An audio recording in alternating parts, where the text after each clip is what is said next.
The battlefields of Trench Crusade are more than just killing grounds. They are sanctuaries of despair, monuments to an endless war waged between heaven and hell. This modular trench terrain set brings the grim reality of the trenches to life. From shattered bunkers to blood-stained fortifications, each piece telling the story of suffering and sacrifice.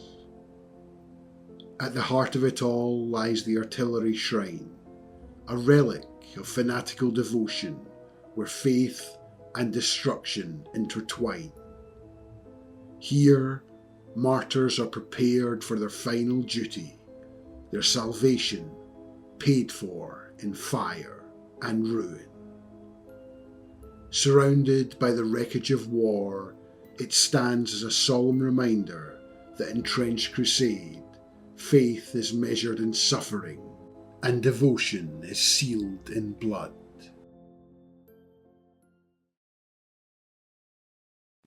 Hey guys, welcome back to the next episode of my Trench Crusade painting series. And I'm going to be changing things up a little, and instead of painting up one of the models, I'm instead going to paint up some of the modular trench terrain that's available. More specifically, I'm going to be painting up the Armillary Shrine piece, along with a few of the other wall pieces as well. And the reason I'm painting up these terrain pieces is not for a game board, but instead using them as a backdrop for some of the final images I take of the models I paint up, which should just add a little bit more interest to the images rather than having a plain black background. And this trench terrain set is supposed to be used in conjunction with some pre-cut foam pieces, which allows you to create your own custom trench system with the foam, and then cap the foam off with the modular trench pieces.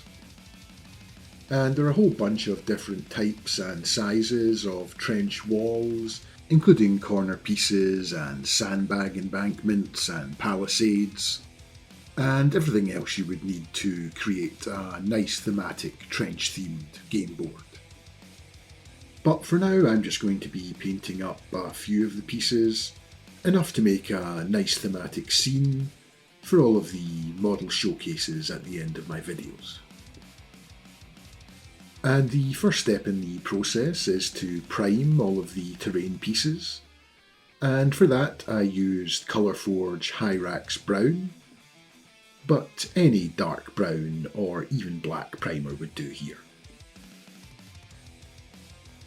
I'm then going to come in with some Castle Grey and some Great Hall Grey from the Army Painter Warm Greys and Whites triad.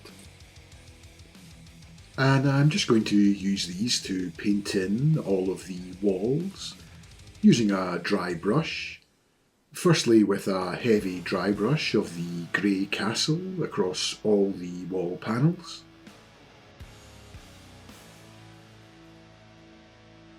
And then just coming in with a very light dry brush of the Great Hall Grey, and just using this to catch all the raised edges.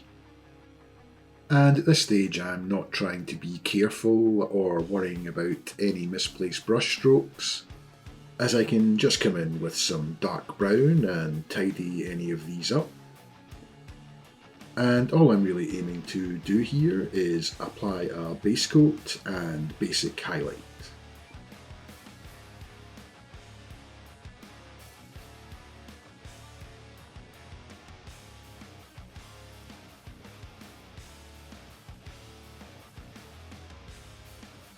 Next I'm going to use some Army Painter Gun Metal, and I'm going to use this to paint in all of the corrugated metal that's on the bottom of the model. Again, just using a dry brush to lightly apply the silver colour to these areas, leaving some of the brown primer in all of the recesses.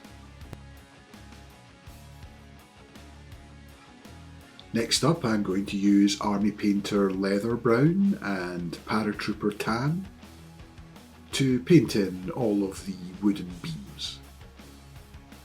And again, I'm going to be using a dry brush here and giving it a fairly heavy dry brush of the darker leather brown.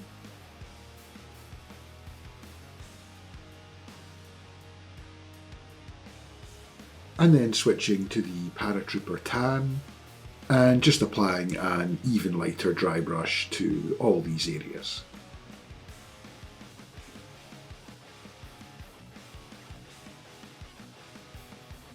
I'm also going to use this to paint in the wood on the palisades for the top of the trenches.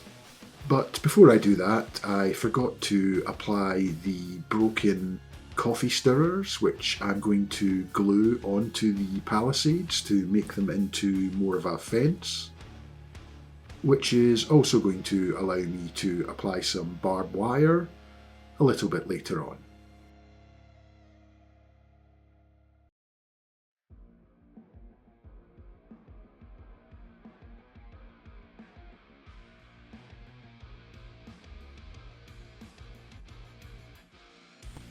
Next, I'm going to be using Army Painter Desert Yellow and Burnt Tuft from the Ochres and Tans triad. And I'm going to be using these to paint in the sandbags. Firstly, base coating all of the sandbags in the Desert Yellow. And then just coming in with a very quick highlight of the Burnt Tuft, trying to hit all of the raised edges and upward facing surfaces.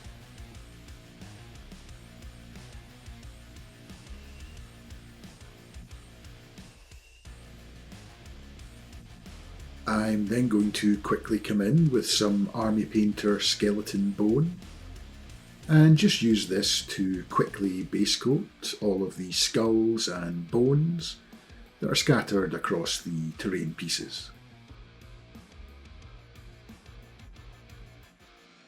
I'm then going to go in with some woodland camo and some camouflage green and just use this to paint in the artillery shell, following my usual process of using the darker colour to base coat, and then just quickly come in with the lighter colour with a very light dry brush to give it a basic highlight.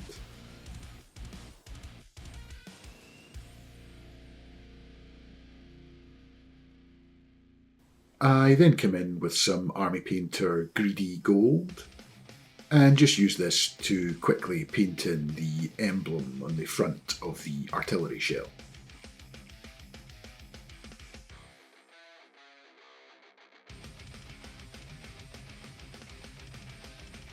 Next, I use Army Painter Deep Grey and Ash Grey to paint in the roof tiles of the Artillery Shrine.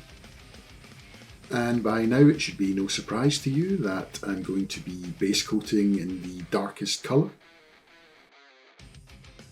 And then just coming in with a dry brush with the lighter colour and picking out all of the edges.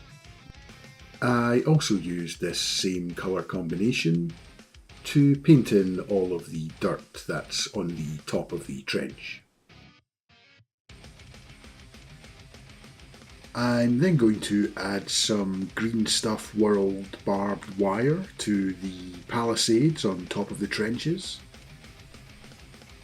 And I just try my best to coil the barbed wire around the wooden posts. And this should just add a little bit more realism to the terrain.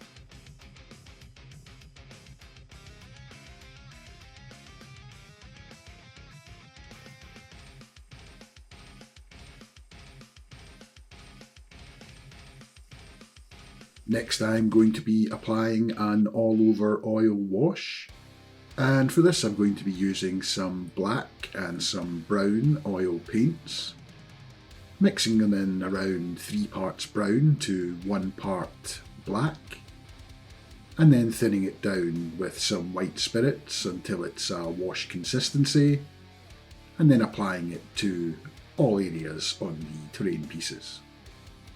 And for large terrain projects like this one, and especially if you were doing an entire game board, you're much better off mixing your own oil paints, as I've done, rather than using any of your expensive villainy inks or other named brand enamels. Otherwise, it's going to cost you a small fortune in enamel washes. And then after waiting for around 20 minutes for the oil wash to dry to the touch, I then come in with some makeup sponges, dipped in a very small amount of white spirits, which is going to help reactivate some of the dried enamel wash, and just allow it to be removed more easily. And you just need to make sure you're not too aggressive with your makeup sponges, as it does have a tendency to remove the paint if you are too aggressive. But if you are worried about this, you can always apply some satin or gloss varnish to the terrain, which will help protect all of the paint.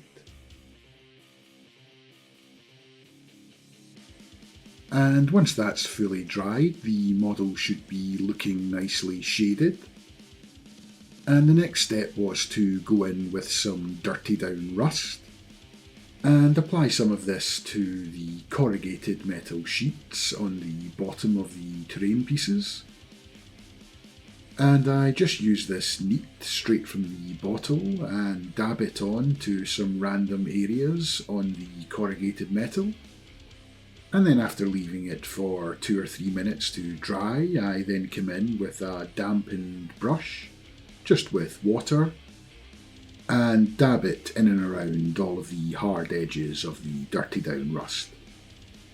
And this should just help blend it into the metallics and make it look a bit more realistic. Next, I'm going to use some pigments to create some variation to the stone effect. Firstly with some rust oxide and some old rust.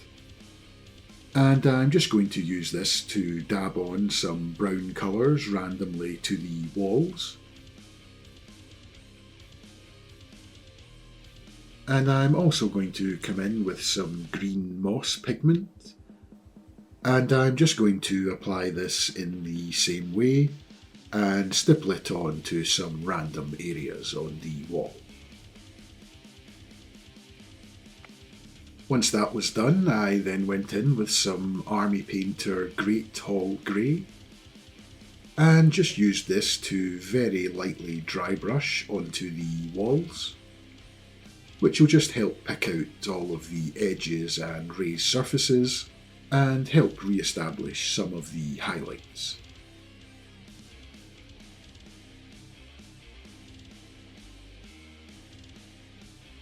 I then went in with some Army Painter True Blood and Dried Blood and used an old frayed brush to stipple on some blood effects to random areas across the terrain.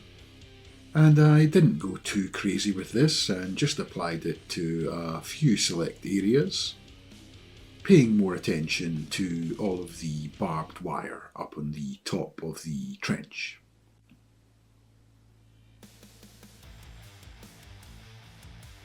And I then come in with some dirty down gore and use this to create some stringy, bloody, gory effects on all of the barbed wire.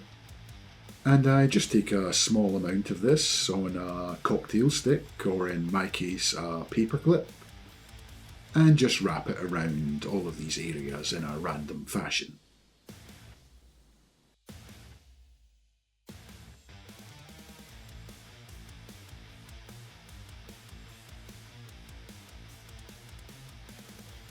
And the final step was to go in with some villainy inks, Goon's Grime and Ichor of the Damned, stippling on the Goon's Grime into all of the corners and lower areas of the wall, And then just coming in with a clean brush and dabbing away at all of the hard edges, which should just help to blend it into the rest of the terrain. And I just used the ichor of the dam to create some streaks and dripping effects down the wall as well, doing the same thing by coming back in with a clean brush and feathering out all of the edges. And once that was done, the terrain is now complete and ready to be used for all of my future Trench Crusade model videos. And before I end this video, I just want to give a shout out and say a big thank you to my new Patreon subscribers. And I really appreciate the support, so thank you. And if you do want to help support my channel and ensure all of my videos remain free for all, I'll leave a link to my Patreon down below in the description, along with some affiliate links for all of the products I use to paint up this terrain. And don't forget to like, comment and subscribe, and I'll see you in the next one.